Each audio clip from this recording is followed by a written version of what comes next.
설 명절들 잘 보내고 계십니까? 설날 아침 떡국은 다 드셨습니까?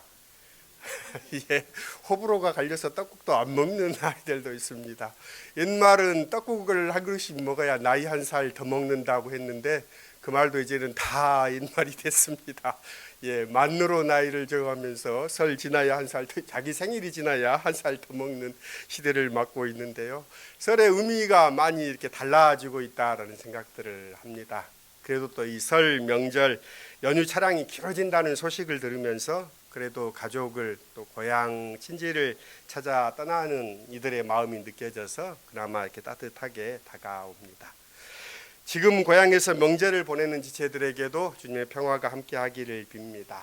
아직 새벽은 춥지만 말씀드린 것처럼 한반도 남쪽 이 양지 바른 곳에 이렇게 늘 해마다 이 일찍 꽃을 피우는 묘화가 있는 자리를 제가 알거든요. 그래서 늘 지나가면 거기를 이렇게 보는데 그 묘화는 활짝 폈고 또 향을 은은한 향을 이렇게 드러내더라고요. 그래서 그 향을 맡으면서 이제 겨울이 지나가고 꽃피는 봄이 멀지 않았다라는 생각을 하게 됩니다. 명절을 보내면서 이 신영복 선생의 감옥으로부터의 사색 중에 1983년 2월 7일 그러니까 2여간이지요. 이때 개수 씨에게 보낸 편지를 좀 읽었습니다. 개수 씨에게 보내는 편지에서 이 신영복 선생은 대화의 어려움에 대한 내용을 이야기합니다. 소위 먹물이 든 사람 그러니까 배운 사람들의 말은 아주 정제되어 있고 또 계산된 언어와 논리를 구사한다고 합니다. 그런데 필요 이상으로 복잡한 표현과 또 그런 미시적인 사고로 자기가 쳐놓은 말 그물에 걸린다라고 하고요. 반대로 가방끈이 짧은 사람은 말은 아주 구체적이고 그릇이 커서 시원시원하지만 지나친 단순화와 또 논리가 부족하고 감정을 지나치게 이렇게 표출한다고 합니다. 그래서 둘 간에 서로 무시하고 서로 오해하고 서로 대화가 되지 않는 감옥 생활에 대해서 신영복은 이야기합니다. 그러면서 자신을 돌아보면서 이렇게 이야기합니다. 십수년의 징역살이에서 이런 복잡하고 관념적인 사고를 자신도 즐겼고 그것이 더 상위의 언어라고 생각했던 오만한 시절을 보냈던 시간도 있었는데 그러면서 그 시간도 지나고 이제 그 가방끈이 짧은 사람들의 이 비어들을 이렇게 배우면서 그들의 언어를 자신도 사용하면서 자신의 그런 관념성이 이제는 좀 변화됐다고 착각했던 시절도 있었노라고 이야기합니다. 그러면서 신영복 선생은 그렇게 이야기합니다. 언어가 힘을 갖기 위해서는 그 언어는 이 진실한 대화를 위해서 대지라는 이 터 위에 뿌리를 내릴 때 그 대화는 진실하게 이룩된다라고 이야기합니다. 그런데 그 교도소라는 이런 환경 자체가 대지나 벌판이 되지 못하고 오히려 15척 벼랑 담벼락으로 둘러싸여 있는 외로운 섬처럼 여겨지는 곳에 있다 보니 사람들의 말이 늘 공허할 때가 많았노라 고백합니다. 그래서 대부분의 사람들은 이 교도소를 잠시 머물다 떠나면 그만인 곳으로 생각합니다. 그런데 거기에서 오랜 징역살이를 해야 된 장기수인 자신의 입장에서는 그런 시간들이 공허하고 어떻게 하면 의미로 채울까 하는 그런 고뇌가 이 편지에 담겨 있습니다. 그러면서 제게 깊이 다가왔던 글귀는 시경에 나와 있는 초상지풍 초필언하고 수지풍중 초불임한다라는 이 시경의 한자 구절인데요. 내용은 이렇습니다. 풀이 바람 위로 불면 풀은 누울 수밖에 없지만 누가 알야마는 바람이 부는 중에 풀은 다시 일어선다라는 이 시구입니다.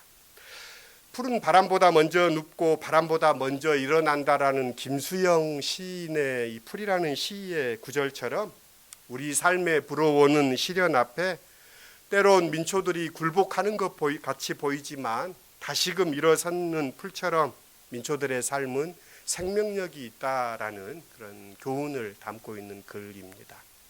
참으로 그렇습니다. 우리 인생에 늘 시련과 위기는 다가오지요. 그 위기 앞에 우리는 엎드리지만 또 그 위기가 지나면 다시금 일어설 것입니다.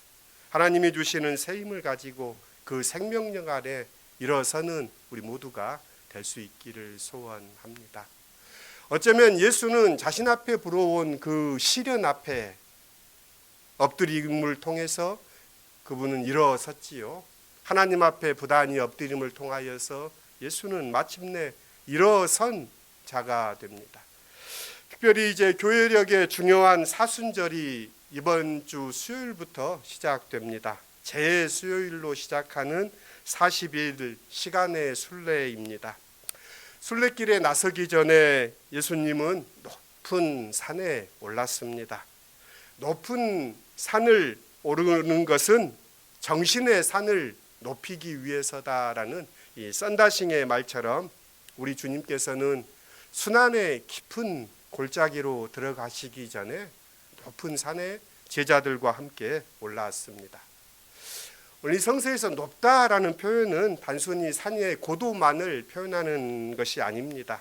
주님 앞에 다가오는 예루살렘에서 당신이 당해야 할 그런 순환이 백척간두와 같은 상황임을 은연중에 담고 있는 표현이기도 합니다.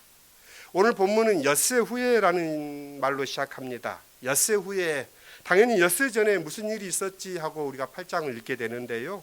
무엇으로부터 엿새라는가 하는 생각이 듭니다. 마가복음은 그 후에 또는 사흘 후에라는 표현을 써서 전후 사건이 인과관계에 있음을 밝히고 연속선상에 있음을 드러냅니다. 그러니까 엿새 전에 있었던 일의 연속적인 사건임을 오늘 본문은 드러냅니다. 엿새 전에 있었던 사건은 가이사라 빌립보에서 베드로의 신앙 고백이 있었고, 또 베드로의 신앙 고백 이후에 예수께서 당신이 예루살렘에서 당할 순환과 죽음에 대한 예고가 있었던 일입니다. 그러니까 가이사라 빌립보에서 인자가 많은 고난을 받고 장로들과 대제사장들과 서기관들에게 버림받아 죽임을 당하고 사흘 만에 살아나야 할 것을 말씀하신 이후입니다. 그러니까 예수께서 자신의 죽음에 대해서 말씀하신 이후 엿새가 되는 날입니다. 그러니까 이 상황이 비상한 상황임을 나타냅니다. 높은 산에 오르셨다라는 말은 이 상황이 특별한 상황임을 드러냅니다. 예수님의 이 변모된 영광스러운 모습을 보도록 허락된 제자는 12명의 제자 모두가 아닙니다. 본문을 유심히 읽어보면 베드로와 야고보와 요한 세 사람뿐입니다. 이전에도 회당장 야이로의 딸이 죽었을 때 이 죽었던 딸을 살리시는 이적을 보이는 현장에 있었던 사람도 이 세 사람입니다. 또 죽음을 앞둔 겟세마네에서 기도하실 때 예수의 이 고뇌의 기도를 가까이 지켜보았던 제자도 이 세 사람입니다. 그러니까 이 세 제자가 특별한 무엇이 있었을까요? 그리고 왜 이 세 사람에는 베드로의 형제였던 안드레는 끼지 않았을까요? 왜 그런지는 알 수 없습니다. 힌트가 되는 구절은 9장 1절입니다. 여기 서 있는 사람 중에 죽기 전에 하나님의 나라가 권능으로 임하는 것을 볼 자들도 있느니라. 그러니까 이 변화산에서 제자들이 보았다는 건 하나님의 나라가 권능으로 임하는 순간을 목도했던 그 중에 일부라는 이야기입니다. 12제자 모두가 변화산을 경험한 것은 아니라는 말입니다. 그렇다고 선택된 세 사람 베드로와 야고보와 요한이 특별한 사람들은 또한 아닙니다.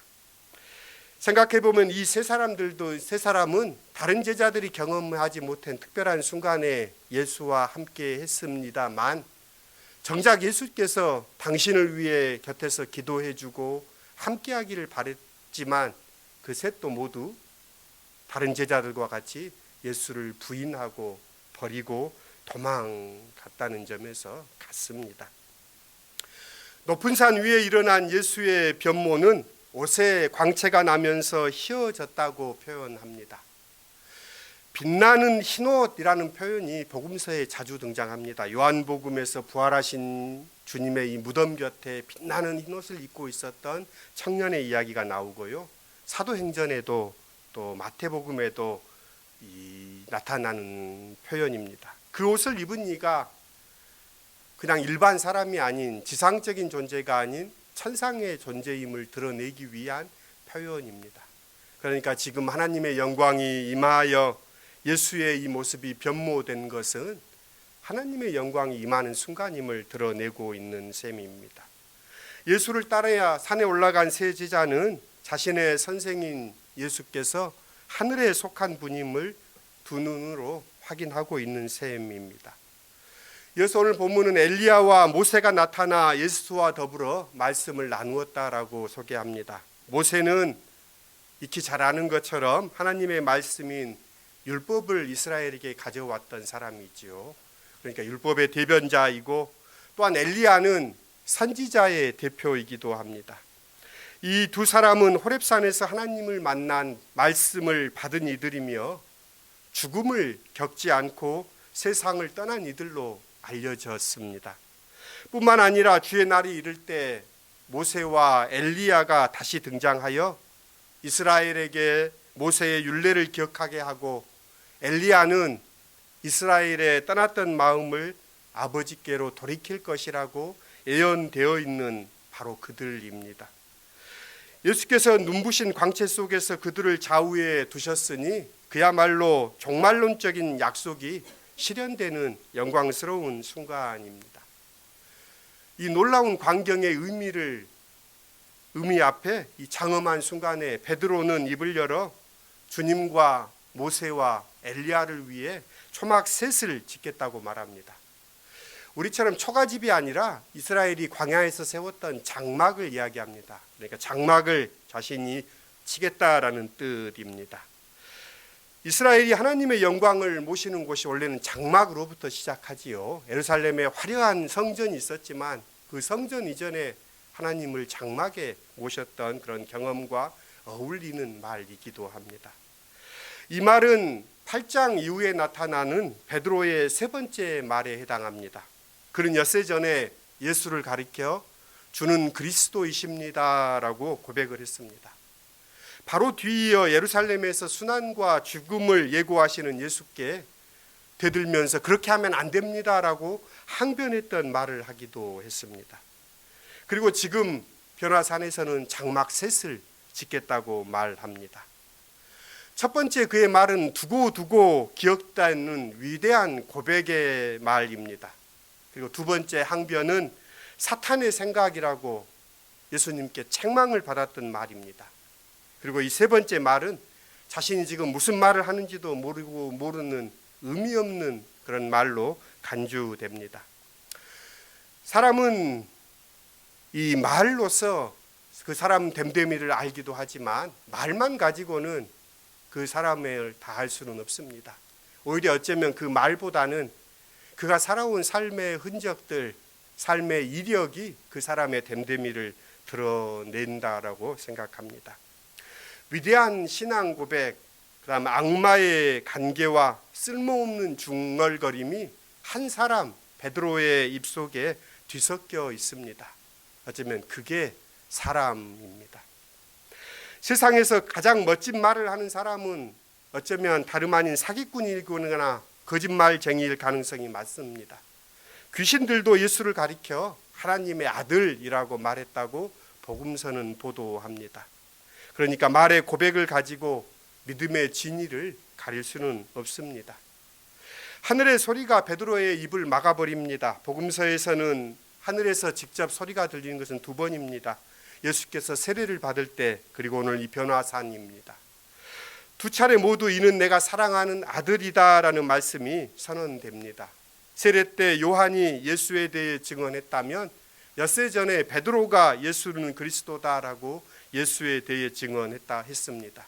그리고 이제 하늘이 예수는 하나님의 아들이라고 증언합니다. 예수께서 사람들에게 처음 등장하는 무대인 세례 때에, 그리고 그 자신이 순환을 예고하고 난 이후에 오늘 예수는 하나님의 아들임을 성서는 선언합니다. 세례 때와는 달리 다른 명령 하나가 오늘 본문에는 추가됩니다. 너희는 그의 말을 들어라 라는 명령입니다. 모세와 엘리야가 산 위에서 하나님의 말씀을 들었듯이 산 위에 있는 제자들에게 요구되는 것은 말씀을 듣는 것입니다. 믿음이란 주님의 영광을 대면하는 신비한 경험만 아닙니다. 그 경험을 포함해서 주님께 드리는 아름다운 고백이나 맹세만이 아닙니다. 주님의 말씀을 듣는 것을 포함합니다. 듣는다라는 것은 행위를 포함합니다. 순종한다는 것은 그 자체이지요. 눈으로 하나님을 보는 것을 허락되지 않았다라고 유대인들은 생각했습니다. 그래서 주님을 보는 즉시 죽는다라는 것이 유대인들의 통념입니다. 그러나 주님의 말씀을 듣는 것은 허락되었습니다. 허락되었을 뿐만 아니라 말씀을 듣는 것은 인간됨의 본질입니다. 들음이란 온 마음과 정신을 기울여야 가능한 일입니다. 하나님을 섬긴다는 것은 그분의 말씀을 듣는 것이고 그분의 말씀을 들음으로 믿음이 그곳에서부터 나옵니다. 누구의 말을 듣고 있느냐가 어쩌면 그 사람의 정체입니다. 베드로는 주님을 위해 장막을 짓는 헌신을 하려 하지만 주님이 요구하는 헌신은 장막을 짓는 것이 아니라 그의 말씀을 듣는 것입니다. 베드로가 들어야 할 말씀은 베드로가 그렇게 듣기 싫어했던 말씀, 그러니까 예수께서 고난을 받으셔야 하시고 죽었다 살아나야 한다는 말씀으로 특정됩니다. 예수를 그리스도라 고백하면서도 베드로는 죽음과 부활에 대한 예수의 말씀을 따르려 하지 않습니다. 그때처럼 지금도 베드로는 주님의 말씀을 듣고 따르는 하나님의 일보다는 하나님의 빛나는 영광을 소유하기 위해 장막을 짓는 사람의 일을 생각합니다. 그 베드로에게 주님은 말씀하십니다. 예수의 말을 들으라라고 말입니다.